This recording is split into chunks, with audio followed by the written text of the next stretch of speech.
This week, Overwatch 2, this past week, I should say, Overwatch 2 was officially released. It's free to play, of course. And aside from having some issues on launch, including not being able to actually get on and having balance issues, bugs, and stuff like that, we both put some time into it, some more than others. So why don't we just get into our thoughts of Overwatch 2 from what we played? Why don't you go ahead and start? Last week, after they did the major update on Friday night, which stabilized the servers and everything, I got on for sometime around, I want to say maybe 1 a.m. Central Time, Saturday morning, Friday night, and I was actually able to complete a whole match without getting disconnected. Oh, nice. And yeah, it was a surprise. I was just like, wow, Blizzard actually stuck to their word and, with the big announcement on Friday afternoon saying, "Hey, we're doing an emergency server update. We are spinning up additional server nodes to try to stabilize the load. Yes, it's going to take a couple hours, but we promise more people are going to be able to get into the game, get into matches, and actually finish matches." So I was just like, all right, Yeah. great. Blizzard's actually holding their end of the bargain. How about that? Credit to where credit's due. So, played a match of Overwatch 2, and unfortunately, just it doesn't feel like a major upgrade. It just feels kind of like a half step, and it's a bit sad because I mean, you would think that with a major numeral behind it, that this is an incremental upgrade. That there are major changes, major shifts in how the game plays. Maybe it plays smoother, maybe it plays better. Just you would expect something major and substantial, but to me, it just felt like a half step upgrade. And I guess, for lack of a better way of putting it, I just was kind of like, wow, if it just feels like just Overwatch 1.5, I don't think I can really put my heart into playing this any further than just one match, because one match kind of spelled it all for me. So I was just like, probably great for anyone who liked Overwatch 1 and is probably gonna get really, really serious into playing the game and stuff like that. But man, oh man, I just can't do it.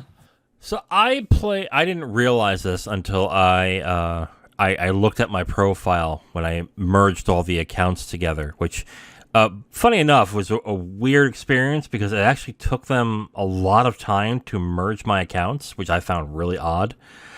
I didn't realize that from when I first bought Overwatch to now, I played about 55 hours worth of Overwatch, and I just never realized it.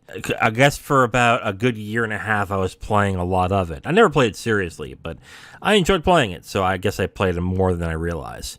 I'm saying this because I fell off of it after about a year and a half and didn't really come back until now. And like you, I don't see much of a difference because they changed everything from 6v6 to 5v5. So I will say that the matches aren't as long. There seems to be it seems to be less time between matches. Now I don't know if I'm just getting curb stomped all over the place or matches, or I'm just dominating in certain matches too. And maybe that's just how the matches are, but they seem to go by quicker.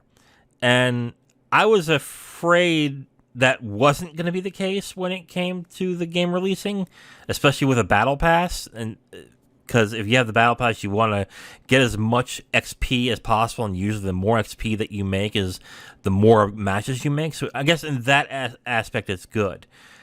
But I still played it, and I'm like, I don't feel much of a difference really in between Overwatch 1 and 2. So in that aspect, I agree with you. But I don't notice people. I remember before it was released how people were pissed that it was going from 6v6 to 5v5. And now that it's released, I'm not hearing those complaints anymore. Do you know? Yeah.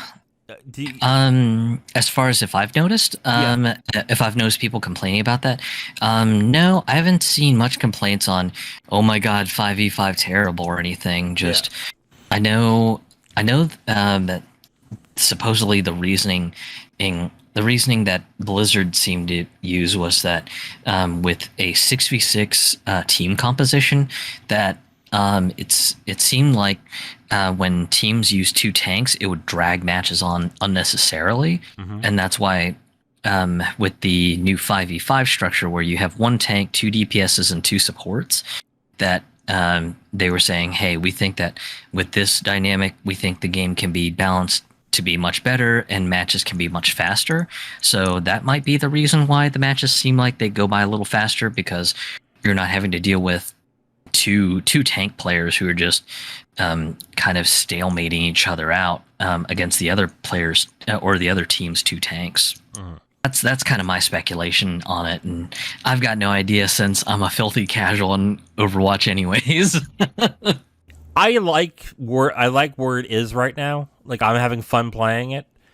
Will I spend more time on it? I'm not sure, because I think I played about 5 or 6 hours of matches, and on the battle pass I got only up to about level 8. And to me, it just seems really grindy. Like, my issue isn't the gameplay with Overwatch 2 right now. My issue is the pass, the monetization, and the ways of getting cosmetics. Because the as much as I don't like loot boxes, okay, at least in the original Overwatch, when you gained a level, when you moved up a rank or whatever, you get a box, and that gives you more chances at getting free cosmetics.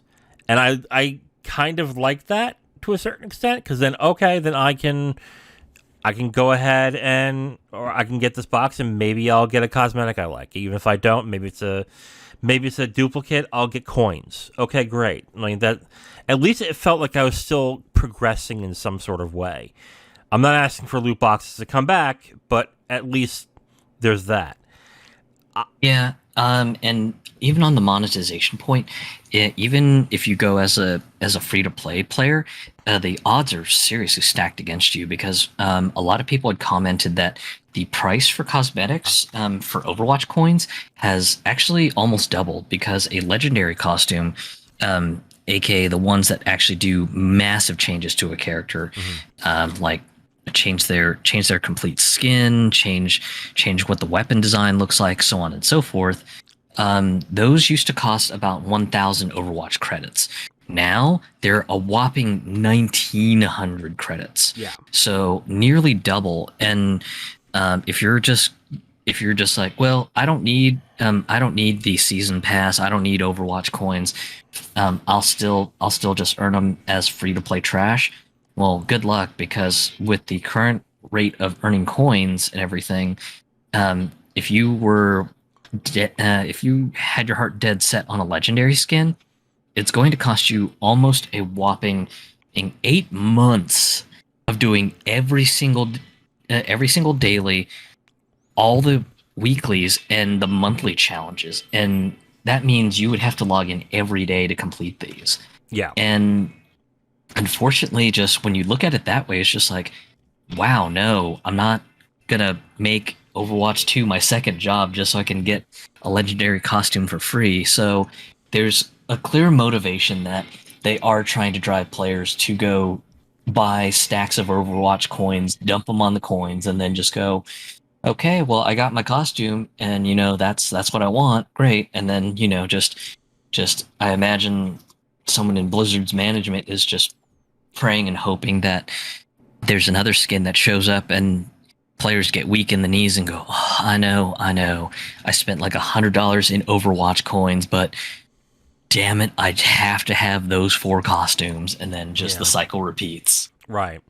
And I think that right now is the major issue with this game. Like I said, gameplay I think is great. It's fun. I enjoy playing it.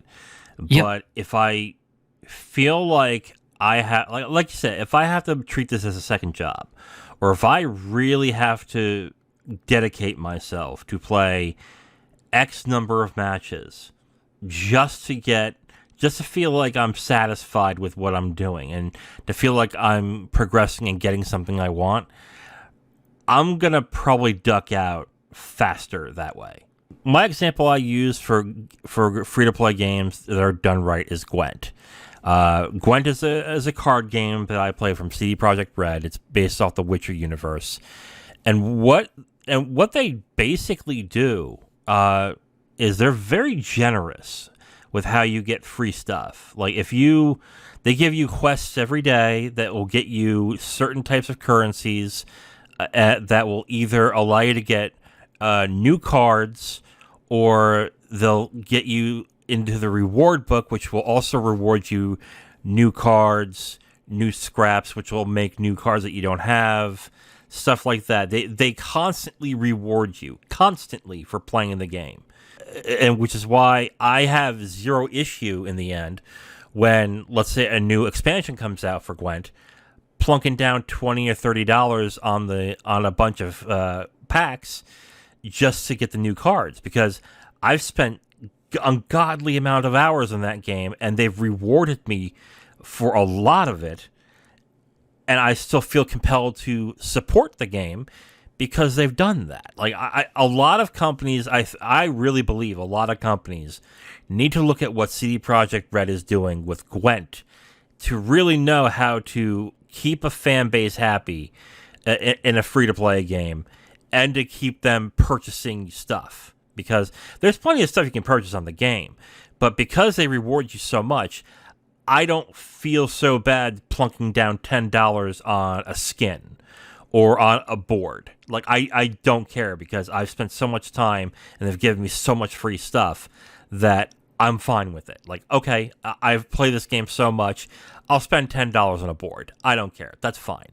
Yeah. And they need to rework the monetization and the progression, like, now. They need to do that, because at this point, I can see a lot of people dropping out pretty quickly if they suddenly start realizing, oh, I have to really play a lot of matches in order to get through the pass, in order to get all this stuff. And even then, I'm not exactly getting what I want, because I'm not a Genji main, and the big skin this pass is a mythic skin Genji skin, and it looks cool, but I don't play Genji, so I'm not really enthusiastic to really go through the pass to get that Genji skin. So that's another thing they have to work on too, because not everyone is going to be interested in that one skin at the end. They probably want to have, what my opinion of what they should do is, level 80 should be 3 mythic skins. It should be one from the tank, one from the damage, one from support, and do it that way. Then I think everyone will be justified to say, okay, maybe if I get this pass, I'll have another skin for, I don't know what, for Bridget, and maybe I'll try Bridget since I'm a support main. Okay, I mean, that could work, but they need to rework this big time. And then also the challenges. I think they need to either reward more for the challenges or make them a lot easier, because the amount of time you have to spend getting those challenges clicked towards the reward that you get for doing it is not enough, in my opinion. Really, I guess it's more just that I'm in agreement with you about just the fact that the monetization definitely needs to be reworked, especially because just it's not gonna be an easy sell for anyone who's on the casual side, who's gonna be like, oh, in order to get Kiriko, I need to grind up to level 50, or I can pay 50 or excuse me $40 and get the deluxe season pass with 20 bonus levels filled in for me, and I instantly unlock Kiriko. Just the thought of having to spend extra in the game, just that's not cool. So yeah, they've really got to do something and strike that fine balance between, yeah, casual players can earn some things. It's not going to be as fast as someone who's going to open up their wallet naturally, but at the same time, they need to make it so that free-to-play players get the illusion of being able to earn their way through everything, but at the same time, just with a slight nudge to say, hey, it's great that you're earning stuff for free, but you can earn stuff faster if you buy some Overwatch coins. But that's kind of me thinking on a video game business analysis point. Yeah. Like I said, the gameplay I think is great, and it's just as good as the first one. And you can debate whether that's good enough for you to play. But I enjoy the gameplay a lot still on Overwatch 2. But yeah, and the criticism that this doesn't feel like a sequel, I think is valid. But I know other people are saying, well, wait until the PvE comes out. I was like, well, then why not wait until the PvE is done in order to do Overwatch 2 at that point? Like, if you can spend money on a game right now, to me, it's complete. I don't care. I don't care if they say, oh, it's in beta, but you can buy the game, you can buy the pass. I'm like, yeah, then it's complete. Sorry, I don't care. Like, you can't say, oh, it's technically in beta, so give some slack, but here's a bunch of cosmetics. Yeah, that doesn't work for me. Sorry. So, yeah, I get the criticisms. I think they're valid, but I'm enjoying myself. But they really need to work on the monetization and the rewards, because until then, I might bounce off of it. I know you've probably bounced off of it completely at this point, but I'm probably not going to spend much time on it. I think, at least, which sucks because I like the gameplay a lot. Yeah, and I mean the gameplay's fine. It kind of pains me because I quite like Kiriko's character design and everything, especially because she's kind of like one part street kid, one part fox mage and everything. So I mean, in her design's kind of neat, but yeah, for me when I see, oh well, here's the free to play track, just get to level 50 and you get her for free. I'm just like, oh, that's for me as a filthy casual. That just looks like a brutal grind. And then of course, shining in the other corner is Blizzard going, yo man, just get the deluxe pass, man. You'll get her right away and you can start using her. And I'm just like, as someone who's a little bit budget minded right now, dropping $40 just to unlock a character is a little steep. Yeah, definitely. And that is really the wrong way to do this with this type of game. I know that League of Legends got away with it for a long time, but for you to seriously play the game, you need to have access to all the characters, and especially in this game. So to gate away a new character when that should be the incentive for people to pick up the pass. Oh, I have this new character. Let me try it. Oh, I'll get the pass. So while I'm trying the character and getting used to it, I'll grind and level up my pass. I mean, that should be incentive enough to give them the character for free, and then they'll incentivize them to get the pass. I think gating them away from people is just a terrible idea. I think so, in my opinion at least. It's also something I don't agree with fighting games too when they do that. They should just give you the fighters for free, and then when it comes, then if they want cosmetics, then go ahead and charge them. But gating away gameplay for cash, I just don't agree with whatsoever. Thank you for listening to this podcast segment. The Capital Games podcast is done every week, and we post it on all your favorite podcast apps, as well as segments on YouTube. If you want to listen to another segment, you can listen to a new one right there on the screen. We also do a movie podcast called the Capital Games Movie Club. If you'd like, you can go ahead and click on that and see all the movies that we have reviewed from that point. Thank you for listening, and we hope to hear from you soon.